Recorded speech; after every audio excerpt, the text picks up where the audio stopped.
이번 주제는 오브젝트입니다. 오브젝트 사용 방법이 세 가지가 있어서 오브젝트 삼총사라고 이름을 붙였는데요. 먼저 오브젝트 선언입니다. 오브젝트로 선언한다는 거는 하나의 인스턴스만 있는 거거든요. 그 클래스의 인스턴스가 하나뿐이야. 그거를 우리가 싱글톤이라고 부릅니다. 싱글톤은 단어 뜻 자체도 단 하나의 유일한이라는 의미를 갖고 있습니다. 오브젝트를 선언함과 동시에 단 하나의 인스턴스가 만들어지는 거예요. 그래서 생성자가 필요 없죠. 오브젝트 선언은 두 종류가 있어요. 싱글톤으로 선언하는 것과 다른 클래스 안에 이 싱글톤을 포함시킬 수가 있는데 그거를 동반객체, 컴패니언 오브젝트라고 부릅니다. 컴패니언은 친구, 동물한 뜻이죠. 그리고 이 오브젝트를 할당문 오른쪽에 사용할 수가 있는데 그걸 오브젝트 식이라고 부릅니다. 이름이 없는 클래스 인스턴스를 생성하는 거고요. 이렇게 사용할 때마다 인스턴스를 만들기 때문에 싱글톤은 아니에요. 오브젝트식은 사실 앞에서 abstract 클래스나 추상 클래스나 인터페이스에서 이미 사용해 봤었습니다. 네, 오브젝트 선언부터 살펴볼게요. 오브젝트를 선언했다는 거는 싱글톤을 만들었다. 즉 인스턴스가 하나뿐인 클래스를 선언했다 그런 거고요. 생성자가 없죠. 인스턴스가 하나뿐인데 생성자가 있을 필요가 없죠. person 클래스라고 하는 일반 클래스를 보면 이렇게 킴, 팍, 리처럼 여러 개의 인스턴스를 생성할 수가 있지만 네, 지구라고 하는 클래스는 인스턴스가 하나뿐이잖아요. 그럴 때 우리 오브젝트라고 한 키워드를 사용해서 싱글톤을 정의할 수가 있습니다. 이와 같이 싱글톤을 정의하게 되면 네, 이 오브젝트 이름 earth.name 네, 또는 printline earth.radius 이와 같이 이 오브젝트 이름을 사용해서 이 멤버, 즉 프로퍼티들을 참조할 수가 있습니다. 지구의 반지름을 적도 방향으로 측정했다는 것은 지구가 완전한 원은 아니잖아요. 약간 턴이죠. 그래서 적도 방향으로 측정했을 때 지구 반지름의 길이가 6,378km입니다. 오브젝트를 왜 선언할까요? 기본적인 목적은 정보를 공유하기 위해서 그렇습니다. 지금 버튼이라고 하는 오브젝트, 즉 싱글톤을 선언했는데요. 이 싱글톤이 갖고 있는 이 프로퍼티는 누구나 다 공유할 수 있는 자원이 되는 셈이죠. 그러니까 네, 이 싱글톤이기 때문에 오브젝트 이름 그대로 사용하는 거고요. 온 클릭이라고 해서 이 클릭드라고 하는 프로퍼티를 이렇게 증가시킬 수 있는 거죠. 누구나 다 증가시킬 수가 있고 나중에 우리가 이 싱글톤의 프로퍼티 클릭들을 추적해 보면 그만큼 호출한 만큼 증가했겠죠. 오브젝트 응용 싱글톤을 응용하는 목적은 앞에서처럼 공통 정보를 공유하거나 공유 기능을 오브젝트로 구현할 때 사용합니다. 예를 들어서 지금 person이라고 하는 데이터 클래스가 있는데 name과 age라고 하는 두 개의 프로퍼티를 갖고 있죠. 그러면 이 두 개의 인스턴스 킴과 팍을 비교해 보고 싶어요. 그럼 비교 대상이 네, 정의된 프로퍼티 age를 기준으로 비교할 수도 있고 name을 기준으로 비교할 수 있죠. 그렇다면 이 person 클래스만의 우리 그 비교기를 만드는 겁니다. 그래서 우리 오브젝트 age 컴패레이터라고 우리가 선언할게요. 그리고 이 비교기를 구현하기 위해서는 컴패레이터 인터페이스를 상속받아야 되는 거고요. T라고 하는 게 구체적인 타입이 필요하죠. 어떤 타입의 원소이냐? 네, person 타입의 원소이다 이런 거고요. 이럴 때 우리 alt insert를 눌러서 implement method compare라고 하는 네, 함수를 구현해 줘야 되겠죠. 추상 메소드. 자, 여기서 여러분들 주목할 거는요. 이제 비교를 하는 건데 이와 같이 널러블 타입이 들어오게 되면 이 널러블 타입에 대한 비교 기준을 정확히 정의를 해야 돼요. 그래서 우리 간단히 구현하기 위해서 non 널러블 타입으로 바꿨고요.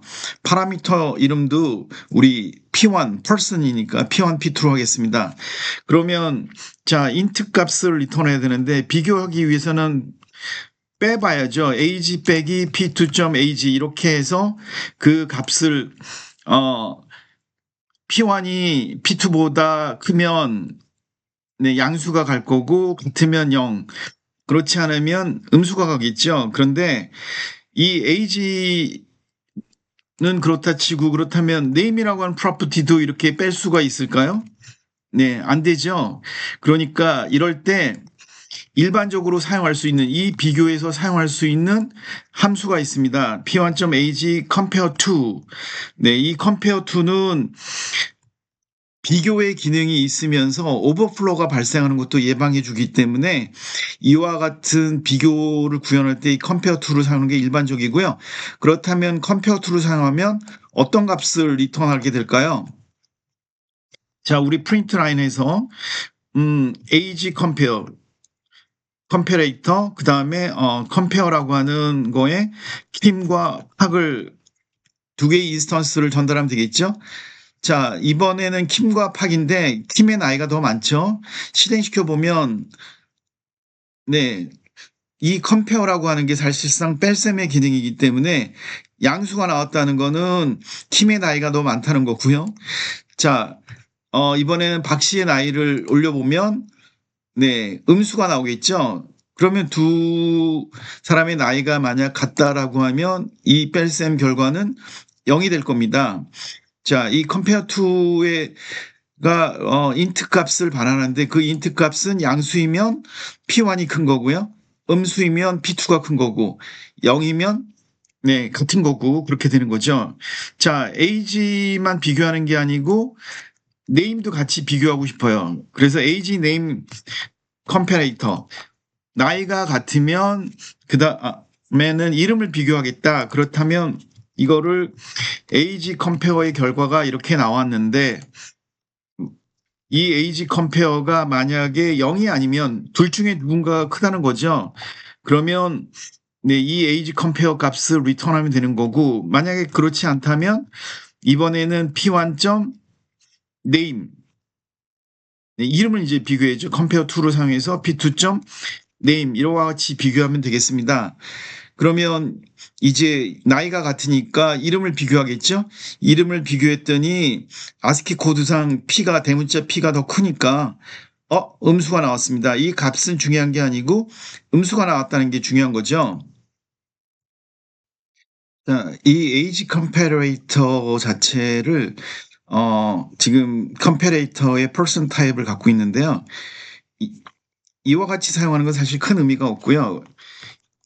우리 뒤에서 우리 컬렉션에 다루겠지만 이 두 개를 리스트의 원소로 이렇게 추가하고 나면 네, 이 소팅 결과를 우리가 얻을 수가 있는데요. person.sorted with라고 하는 네, 이 표준 라이브러리 함수로 호출할 수 있는데 그거의 타입이 컴페레이터 타입이죠. 네, 그래서 이 sorted with의 파라미터로 이 age name 컴페레이터를 전달할 수가 있습니다. 그럼 그 기준으로 정렬을 해서 print line sorted person 이렇게 실행시키는 게 일반적입니다. 네, 그래서 나이가 같기 때문에 이름 순으로, 그런데 여기서는 오름차순으로 정렬이 돼 있죠. 만약 내림차순으로 정렬하려면 네, 요것만 바꿔주면 됩니다. P2와 P1의 위치를 네, 요렇게 바꿔주면 네, 이제 비교 기준이 내림차순이 되겠습니다. 한번 실행시켜 볼까요? 그러면 아까와 달리 팍이 먼저 출력이 되죠. 그래서 내림차순으로 출력이 되는 거고요. 자, 한 가지만 더 우리 설명하고 넘어가도록 하겠습니다. 표준 라이브러리 함수에서 지금 이와 같이 두 구현한 것 이외에 더 재미있는 그런 표준 라이브러리 함수들이 있는데요. 이렇게 구현하는 거 대신에 네, 따르게 구현하는 거 잠깐 예를 보도록 하겠습니다. 네. 자, 이 두 개가 중복이 되면 안 되니까 하고요. 자, 이 에이지 컴패레이터 자체를 우리가 변수로 할당하는 거예요. 이 에이지 네임 컴패레이터의 타입이 컴패레이터 퍼슨 타입이거든요. 그러니까 우리 지금 여기에 에이지 네임 이렇게 다 집어넣을 수 있거든요. 그러면 여기에 구현될 때 잘 보시면 람다식 블락으로 바뀌었잖아요. 람다식 블락으로 바뀌었다는 거는 네, 이 람다식 블락에서도 네, 이 컴페어라고 하는 람다식 블락이 두 개의 파라미터를 필요로 한다는 거고요. 자, 그렇다면 여기 이 함수를 주면 되겠고요. 여기서 또 없애야 될 거는 네, 람다식에서 리턴이라고 하는 거는 넌 로컬 리턴이니까 네, 요렇게 바꿔주면 되겠습니다. 그러면 네, 이와 같은 형태로 우리가 구현을 할 수가 있고요. 네, 실행을 시켜보도록 하겠습니다. 제대로 동작하는지. 네, 앞에서와 비슷하게 동작하는 것을 확인할 수가 있습니다. 자, 이와 같은 전역 변수처럼 구현할 수도 있고 아니면 이와 같은 싱글톤 형태로도 우리가 어떤 특정 클래스의 비교기 데이터 클래스는 여러 개의 프로퍼티를 갖고 있는데 어떤 기준을 가장 먼저 적용하고 그 기준이 만약 같으면 다음 비교 기준은 어떤 프로퍼티를 선택해야 될지 그와 같은 소팅 기준에 대한 커스터마이징을 오브젝트를 이렇게 사용할 수 있습니다. 네, 오브젝트 선언의 또 다른 예는 컴패니언 오브젝트, 동무객체, 동반객체를 사용하는 겁니다. 오브젝트로만 사용하게 되면 인스턴스를 한 번밖에 생성할 수가 없었죠. 자, 그거를 네, 일반 클래스 myCounter라고 하는 일반 클래스 안에 이 오브젝트를 내부 객체로 이렇게 포함시키는 거예요. 이렇게 포함시킬 때 컴패니언이라고 하는 거를 붙입니다.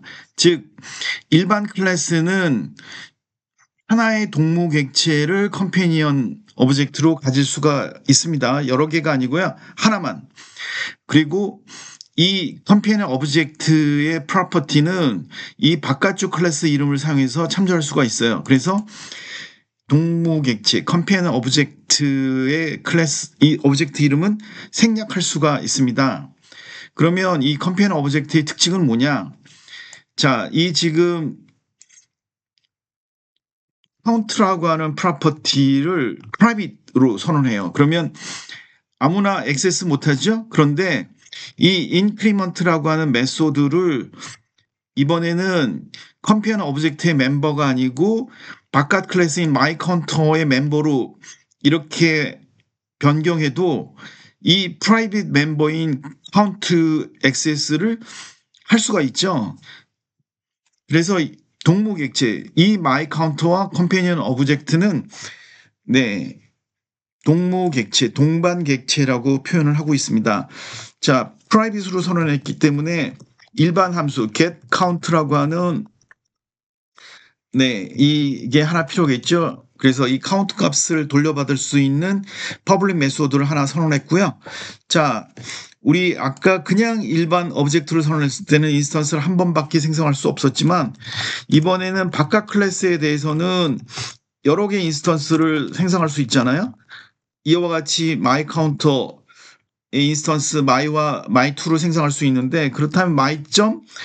네, 인크리멘트 메소드를 사용해서 이 동무객체의 카운트라고 하는 프로퍼티 값을 증가시킬 수 있고 my2에 대해서도 인크리멘트 시킬 수 있죠. 그렇다면 최종적으로 우리가 네, 동반객체의 카운트라고 하는 프로퍼티는 어떻게 가져오느냐? 바깥 클래스 네, getCount라고 메소드를 호출하게 되면 실제 이제 이 count라고 하는 동무객체의 프로퍼티 값을 우리가 확인할 수가 있습니다. 컴패니언 오브젝트 응용 예를 살펴보겠습니다. 이 유저 어카운트라고 하는 클래스가 있는데 보조 생성자를 사용을 해 갖고 지금 프로퍼티 네임을 초기화하고 있죠. 어떻게 초기화하냐면 이메일이라고 하는 게 전달이 되면 그 이메일 주소에서 이 @마크 앞에 있는 이 이름을 유저 어카운트의 네임으로 사용하겠다 이런 얘기거든요. 서브 스트링 before라고 하는 거는 이 문자를 기준으로 앞에 부분 문자를 추출하겠다 그런 거고요. 우리가 실행을 시켜보면 my account.name은 킴이 할당되어 있는 걸 알 수가 있습니다. 자, 이와 같은 예제에서 우리가 컨스트럭터를 프라이빗으로 선언해요. 즉 누구나 다 이와 같이 그 어카운트를 생성하지 못하게 만드는 겁니다. 왜 그런가? 우리가 이와 같은 이메일 어드레스를 받아갖고 그 중에 우리 이 @마크 앞에 있는 거를 유저 네임으로 사용하겠다. 그걸로 초기화하고 싶은데 그냥 유저 어카운트 하게 되면 불필요한 과정을 거쳐야 되니까 이 과정을 거치도록 우리가 유도하는 겁니다. 그걸 우리가 팩토리 메소드예요. 자, 그렇다면 그렇게 하기 위한 가장 간단한 방법은요. 컴페니언 오브젝트를 선언하는 거고요. 여기에 add account라고 하는 메소드를 선언해서 이메일을 전달받은 거잖아요. 그러면 이 이메일을 전달받았을 때 지금 이와 같은 작업을 하는 거는 오케이 맞는데 이 동반객체는 이 프라이빗 컨스트럭터를 호출할 수가 있잖아요. 이 컨스트럭터를 어떻게 호출합니까? 생성자 이름으로 클래스 이름으로 호출하면 되겠고요. 이 값이 이제 리턴 되겠죠. 그래서 이 add account의 리턴 타입은 유저 어카운트예요. 그러니까 유저 어카운트 점 팩토리 메소드 add account를 호출하면 되겠고 이 지금 private constructor 자체는 이제 여기서 전달되는 name이라고 하는 값이 전달되면 요거는 this.name이고요. 이 전달된 name으로 property를 초기화하면 되겠죠. 그래서 이와 같이 사용하는 거를 우리가 constructor 자체를 private으로 해서 임의로 생성하는 게 아니고 이와 같은 내부 처리 과정을 거치도록 유도하게 만들 수가 있고요. 자, 우리가 이 private constructor에서 보조 생성자 사용하는 것보다는 주 생성자 사용하는 게 훨씬 코드를 간략하게 구성할 수 있거든요. 주 생성자 어떻게 한다고 그랬죠? constructor 키워드 붙인다고 그랬죠? 그리고 private 이렇게 붙이면 되겠습니다. 그러면 이와 같이 보조 생성자 를 사용하면 프로퍼티도 선언해야 되고 이렇게 해야 되지만 이렇게 깔끔하게 한 줄로 할 수 있죠. 이때 컨스트럭터 키워드는 생략할 수 없습니다. 마지막 예제는 오브젝트식인데요. 여기 오브젝트라고 할당문의 오른쪽에 쓰면 되고요. 자, 이렇게 했을 때 클래스 이름이 없죠. 그래서 이 my 버튼은 어너니머스, 무명 클래스, 무명 인스턴스라고 얘기하는 거고요. 일반적으로 우리가 생각할 수 있는 그런 멤버들을 정의하면 되겠습니다. set 클릭 리스너라고 할까요? 자, 여기 프린트 라인에서 버튼 is 클릭드라고 이렇게 출력하면 되겠습니다. 그러면 이제 이 인스턴스가 만들어졌기 때문에 myButton.setClickListener를 호출하면 되겠습니다. 그래서 이 오브젝트라고 하는 거는 클래스 이름 없이 어떤 클래스의 인스턴스를 생성할 때 사용하는 거고요. 일회성 인스턴스를 생성할 때 많이 사용합니다. 그래서 앞에서 추상 클래스나 인터페이스에서 사용했죠. 그래서 오브젝트를 이렇게 사용하는 경우도 있겠지만 대부분의 경우에는 인터페이스의 추상 메소드 우리가 어떤 메소드를 구현할지 선언할지 여러분 짐작하고 계시겠죠? 그러면 이제 인터페이스 상속을 받는 겁니다. 그리고 이 setClickListener는 이제 override라는 키워드를 붙여주면 되겠죠. 이와 같이 해서 오브젝트 사용하는 걸 오브젝트식이라고 합니다.